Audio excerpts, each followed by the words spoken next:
కోరుకున్న వారికి కోరినంత అష్టైశ్వర్యాలు ఇచ్చే గణనాథుడికి నిలువ నీడ కరువైంది. ఎందరో మహానుభావులు స్వామి చింతకు చేరి చేతులు జోడించి ఎన్ని వరాలు పొందినా ఆయన కోరిక మాత్రం ఎవరు తీర్చడం లేదు. స్వయాన కేసీఆర్ స్వామి అనుగ్రహం పొంది ముఖ్యమంత్రి అయినా ఆ ఏకాంబరుని ఓ కంట చూడడం లేదు. మహబూబ్నగర్ జిల్లాలో ఎండకు ఎండుతూ వానకు తడుస్తూ అందరికీ కనిపించే ఈయన ఏడాదికి ఒక్కసారి గుర్తుకు వస్తారు. గజేశానాయ బాలచంద్రాయ శ్రీ గణేశాయ ధీమహి ఏకదంతాయ వక్రతుండాయ గౌరీతనయాయ ధీమహి గజేశానాయ బాలచంద్రాయ శ్రీ గణేశాయ ధీమహి. ఈయనే ఐశ్వర్య గణపతి. భారీ ఏకశిల విగ్రహమైన ఈయన ఊరికి దూరంగా విసిరేసినట్లుగా ఉంటాడు. నిలువ నీడలేని ఈయన పొలాల్లో కొలువైనాడు. దేశంలోనే ఇంత భారీ ఏకశిల గణనాథుడి విగ్రహం ఎక్కడా కనిపించదు. ఇలాంటి ఐశ్వర్య గణపతి విగ్రహం మహబూబ్ నగర్ జిల్లాలోని జడ్చర్ల మండలం ఆవంచ గ్రామ పొలిమేరలో ఉంది. 1043 సంవత్సరంలో పశ్చిమ చాళుక్యులు ఈ గ్రామాన్ని సందర్శించిన క్రమంలో పెద్ద బండరాయిపై ఈ విగ్రహాన్ని తొలిచారు. ఇంత చరిత్ర ఉన్న ఈ ఐశ్వర్య గణపతి ఎన్నో ఏండ్ల నుంచి ధూపదీప నైవేద్యాలకు నోచుకోకుండా పొదలమాటున దాగి ఉన్న ఈ వినాయకుడు గత 6 సంవత్సరాల నుంచి వెలుగులోకి వచ్చారు. గ్రామస్తులు కూడా ఎంతో పురాతన చరిత్ర కలిగిన ఈ భారీ విగ్రహాన్ని పట్టించుకున్న పాపాన పోలేదు.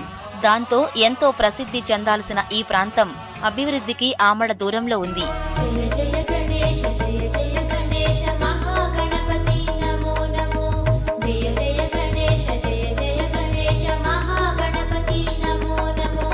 ముల్లోకాలను పీడిస్తున్న దానవేంద్రులను దున్మాడావు ఉజ్జ వినాయక జయహో.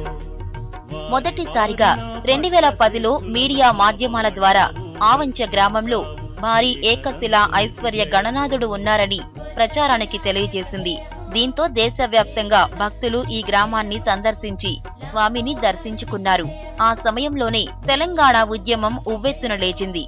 Professor Jayashankar sir, KCR, doctor Laxma Reddy Avancha గ్రామాన్ని సందర్శించి స్వామివారి ఆశీర్వాదాలు అందుకున్నారు. ఐశ్వర్య గణపతి సంకల్ప బలంతో కేసీఆర్ తెలంగాణ రాష్ట్రాన్ని సాధించారు. కేసీఆర్ ముఖ్యమంత్రిగా ఏడాది గడిచింది. కానీ ఆవంచ గణపతిని మరిచినట్లున్నారు. కేసీఆర్ స్వామి పాదాల చెంత చేరి కోరిన కోరిక తీర్చిన వినాయకుణ్ణి మాత్రం ఆయన పట్టించుకోలేదనే విమర్శలు గ్రామస్తుల నుంచి వస్తున్నాయి. ప్రస్తుత రాష్ట్ర వైద్య ఆరోగ్య శాఖ మంత్రి డాక్టర్ లక్ష్మారెడ్డి సొంత గ్రామమైనప్పటికీ ఆయన కూడా వినాయకుడి వైపు చూడడం లేదనే విమర్శలు వస్తున్నాయి. ఆరోగ్య శాఖ మంత్రి వర్యులు డాక్టర్ శ్రీ లక్ష్మారెడ్డి గారి సాయంతో ఈ గ్రామాన్ని సందర్శించి ఇక్కడ మొక్కు కూడా నెరవేర్చడం జరిగింది. ఇక్కడ మొక్కిన తర్వాత తెలంగాణ రాష్ట్రం ఏర్పడింది. రాష్ట్రం ఏర్పడిన తర్వాత ప్రభుత్వం కూడా ఏర్పడడం జరిగింది. ఆయన ముఖ్యమంత్రి కూడా అయ్యాడు. కాబట్టి ఈ గ్రామాన్ని మరొకసారి సందర్శించి మరి తెలంగాణ బంగారు తెలంగాణ పునర్నిర్మాణంలో భాగంగా బంగారు తెలంగాణను కూడా సాధించే విధంగా ఈ యొక్క అష్ట ఐశ్వర్యాల గణపతి ఆశించాలని చెప్పి మేము కోరుతాం. గతంలో కొందరు దాతలు కలిసి స్వామివారికి కొంత నీడనిచ్చేందుకు షెడ్డు వేశారు. అది కూడా గాలి దుమారానికి కొట్టుకుపోవడంతో ఆయన పడుతున్న కష్టాలు ఎవరికీ రావద్దు అనే విధంగా అక్కడ ప్రస్తుతం ప్రత్యక్షంగా కనిపిస్తుంది. కొన్ని రోజులు నిత్య పూజలు అందుకున్న ఏకదంతుడికి భక్తుల కోలాహలం పెరిగింది. ముంబైకి చెందిన ఓ స్వచ్ఛంద సంస్థ ఐశ్వర్య గణపతికి ధూపదీప నైవేద్యాలు అందే విధంగా ఏర్పాట్లు చేశారు. ఇది కొంతకాలం మాత్రమే సాగింది. ప్రస్తుతం మళ్లీ ఎప్పటిలాగే ఐశ్వర్య గణపతి విగ్రహం నిలువ నీడ లేకుండా ఉంది. 6 సంవత్సరాల కింద ఉత్తరాదేవి చారిటబుల్ ట్రస్ట్ వాళ్ళు ఈ ఏకశిల విగ్రహాన్ని సందర్శించి దాన్ని దత్తత తీసుకొని గుడి నిర్మిస్తామని ముందుకు వచ్చారు.